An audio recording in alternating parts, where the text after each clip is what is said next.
What's up, everybody? I'm Patrick, and I'm an alcoholic. So it's been a few days since I posted. I figured the best way I could do this is if I hit AA meetings and, learn some new stuff before I, continuously start posting stuff. And I got a lot of energy right now because I drank, fucking 3 cups of coffee. But I wrote down a lot of stuff. And one of the things I was going to do was talk about triggers, but I think I'm just going to talk about stuff that I have written down in the last couple of days. And one of the things was, we talked about tonight as I was doodling. I wrote it down right there. We hurt the ones we truly love, but actually hurt the ones that love us. And one of the things we got to work through is a lot of people that we put in pain. And this is just from my experience, that it was hard for somebody who doesn't know what an alcoholic is for them to help you, And with that, it was a big turning point because I was taking advice from people who didn't have an addiction. Say my brother, my sister, she has a drug addiction, but not an alcoholic addiction. And there is a big key difference that alcoholics help alcoholics, drug addicts help drug addicts. That's the best way for me to tell you how to do this. At least from my experience. So, a couple other things when I was chatting with people is through these processes that we become truly free. The 3 C's, which somebody said in a meeting and I absolutely loved, was I didn't cause it, I can't control it, and I can't cure it. And that's, surrendering yourself of not playing God anymore. And that's a big fucking thing. I'm still learning in everyday parts of my life of me still trying to fucking play God. And each day I get a little better at it. Once you start having that open communication with them, it gets a lot easier. It's a lot better. And that was just from the last couple of days that I went to a meeting.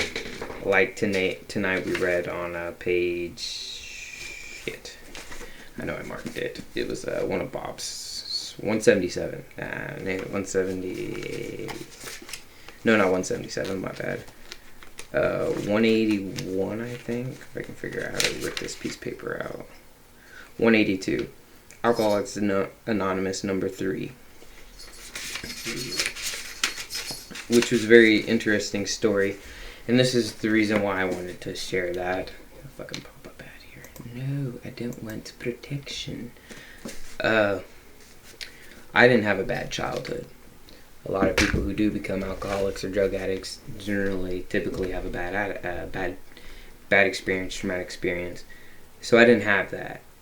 And I was more so angry. I'm gonna fuck this computer up. I was more so angry that I didn't have a reason to drink. I was somebody who had a relatively good childhood. My parents stayed together. My dad quit drinking before I ever was old enough to know. I think he quit when my oldest brother was born, about the time that I finally put myself into finally working the program, about 25, 26, which is a weird number. A lot of people seem to get the program to click then. And I think that's when most males truly mature. But, I lost my train of thought. When we do that, I needed to let go the fact that there was no reason for me to be on a pity pot, yet I put myself on one. And that's my own fault, of course. And I always was mad that I had no reason to be an alcoholic. And then it upset me with God, and it upset me with a bunch of other fucking things, because it was like, well, what the hell, man? At least have something traumatic happen to me to become drunk, but that just wasn't the case. And actually, man, I can't believe I fucking put that book up. Let me see if I can find it. It was talking about, right here. I had seemingly just a natural affinity for grog. My marriage was happy, and as I have said, I never had any of the reasons, conscious or unconscious, which are often given for drinking. Yet, as my records show, I did not I did become an extremely serious case. Before my drinking had cut me down completely, I achieved a considerable measure of success. Having been a city councilman for 5 years and a financial director of Kenmore, a suburb later taken into the city itself. But of course, this all went up the spout with my increased drinking. So at the time Dr. Bob and Bill came along, I had about run out my strength. The first time that I became intoxicated, I was 8 years old. This was no fault of my father or mother, as they were both very much opposed to drinking. A couple of hired hands were cleaning, and it continues to say on that he would drink apple cider and stuff like that. And then he knew, which I don't know, anonymous number 3. This is just an anonymous fellow, I do believe. He was hopeless. And it continues on page 85 that I was moved into another room that morning, and there was my wife. I thought to myself, well, she is going to tell me this is the end, and I certainly couldn't blame her and did not intend to try to justify myself. She told me that she had been talking to a couple of fellows about drinking. I resented this very much until she informed me that they were a couple of drunks, just as I was. That wasn't so bad to tell it to another drunk. She said, "You're going to quit." That was worth a lot, even though I did not believe it. Then she told me that these two drunks she had been talking to had a plan whereabout they thought they could quit drinking. And part of that plan was that they tell it to another drunk. That this was going to help them to stay sober. All the other people that had talked to me wanted to help me, and my pride prevented me from listening to them and caused only resentment on my part. But I felt as if I would be a real stinker if I did not listen to a couple of fellows for a short time. If that would cure them, she also told me that I could not pay them even if I wanted to, and the money, and I had the money, which I did not. Had the money, which I did not. And it's awesome to think, because I strive for that. Because even when he thought he was hopeless, he was like, "Oh well, I guess if it helps these two guys, sure, I'll give it a shot." But also, I resented this very much until she informed me that there were a couple of drunks just as I was. And that's what it took me to learn, was you can't talk to someone to try to help you unless they are an alcoholic or a drug addict or a sex addict, whatever your poison is. And it's a pretty big deal, because I used to think that, well, I never went through that, so I can at least try to understand, and my mindset on that has changed considerably. Because now I would say, no, you need to go talk to someone who's been through that experience, because they are the ones who will be able to help you the most. But it's very hopeful to hear that he was still willing to try to help, even if it wasn't going to help him, which in that case it did help him. And that was just from the meeting tonight. I don't think I'll be able to find the other pages I wrote on. But I did find December 1st. But one of the guys did tell me something that might help some of you guys out there, is that he felt like he was wrapped in a blanket of thorns. And for the longest time that's what it was, but now that he's been working the program, it feels like he pulls out 1 or 2 of those thorns a day, so that blanket doesn't feel as prickly. And that kind of hit home. He was also the one that said the 3 C's. But it really made sense when he said that, because yeah, it does feel like you're just wrapped in a blanket of fucking thorns, and you're just in self-deprivation and sadness and loneliness. But when you work the program, it feels a little bit better each day. That's really all I got on these. I need to hit a few more before I get out, or before I put my input on a little more anything else. But one of the things I wanted to talk about was triggers and some ways to help it. My biggest trigger is me. It's hard to look at myself in the mirror, but this is a huge trigger too. And then some people have other triggers, and you slowly figure them out. But a couple of ways to help is, if you get that urge or you're triggered to drink, some lady told me, shout out I refuse, which I've done a couple of times and I look like an idiot, but it works. Or, compensate with sugar. If you're an alcoholic, that helps a lot too, because there's a lot of sugar in alcohol. I've been killing sugar here lately, and it's kind of bad for me. I need to slow down a bit. But the most important thing is call someone, If you can't get a hold of someone, writing stuff down. One lady was telling me if you have trouble communicating with God, it really helps her if she writes it down, talking to God, what she's going to say and stuff, or your higher power, whatever you want to believe in. And I haven't tried that yet. Another thing that was hard for me to deal with was the anger. And one gentleman told me to write, when I get angry, write something I'm grateful for. And that actually helped a lot. There was one day I wrote out several things because I got pretty pissed.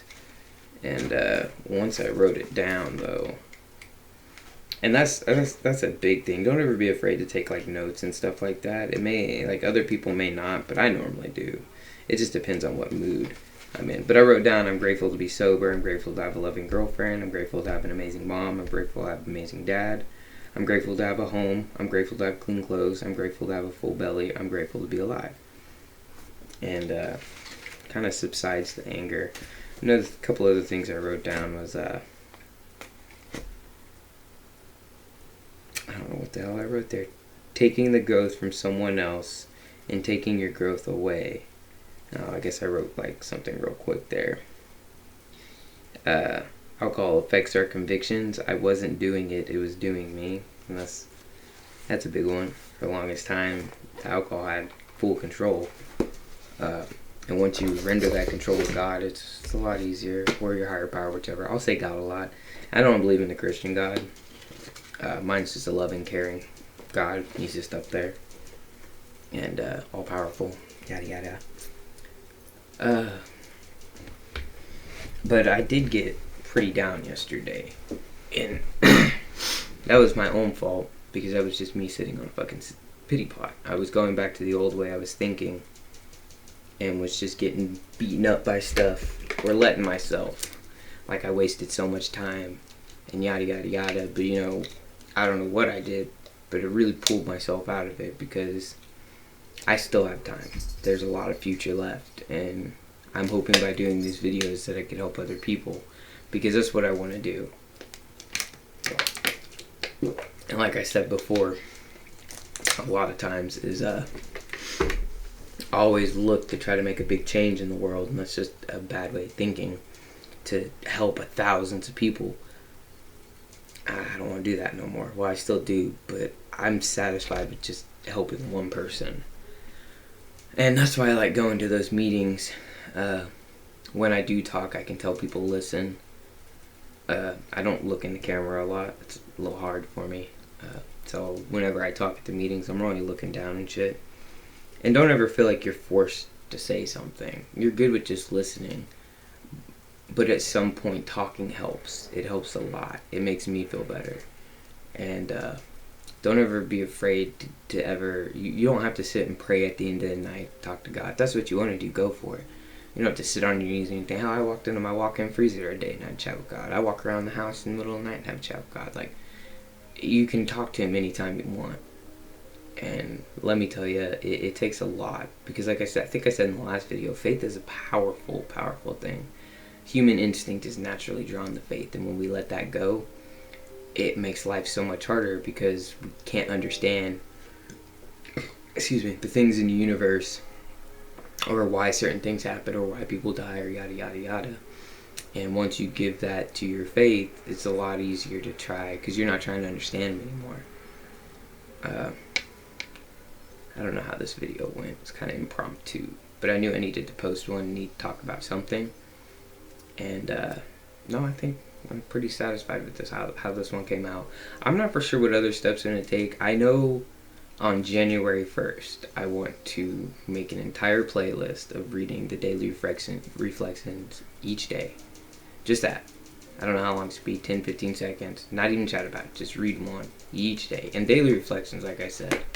Man, I was flipping through random pages and like I mark them like that. Like I fold the piece of papers in so that the ones that I really like. And daily reflections, I mean, look at it kind of like your fucking horoscope, I guess.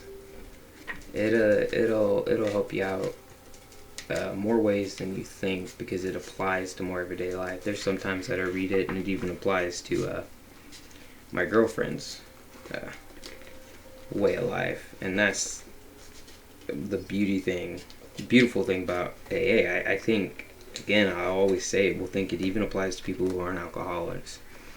But I think that's all I got today. Hope it helps one of you guys out there. And remember, there's always hope. Give someone a call if you're struggling. And until next time, see ya.